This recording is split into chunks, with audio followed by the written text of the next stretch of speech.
So we live in a world where everybody's like focused on extrinsic things like status, career, like everything that you can see. But like you can always tell when someone hasn't done the inner work, like spiritually, because healing is not linear, so nobody's perfect, right?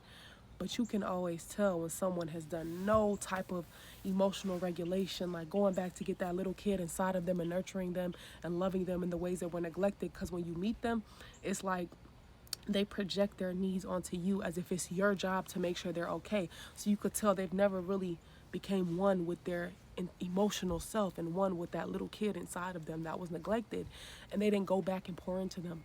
Because people in this world think that money means everything. Relate, like, baby, when I tell you, you could be the president of the United States, you could have the biggest title in the world, but if you have those inner wounds that you never tend to, that you never mend, you're going to be a miserable person. And subconsciously, you're going to push everybody away, and you're going to ruin your relationships because you don't have self-awareness and you're not taking the time to regulate your own emotions, to come to terms with things that may have hurt you. Because it's nobody's else. Once you become an adult, newsflash, it's nobody else's job to go and like try to figure out what's wrong with you and why you are the way you are. Until you sit down with yourself and figure out, like, why am I this way? What happened? What contributed to me being this way?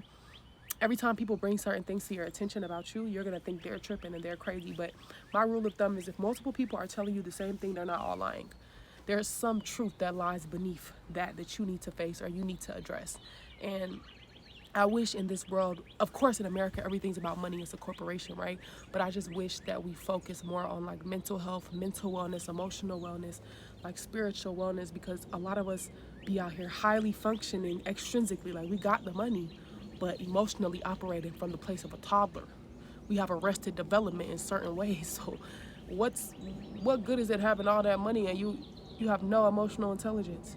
You have no emotional regulation. You have no mental wellness. Like, I think balance is necessary.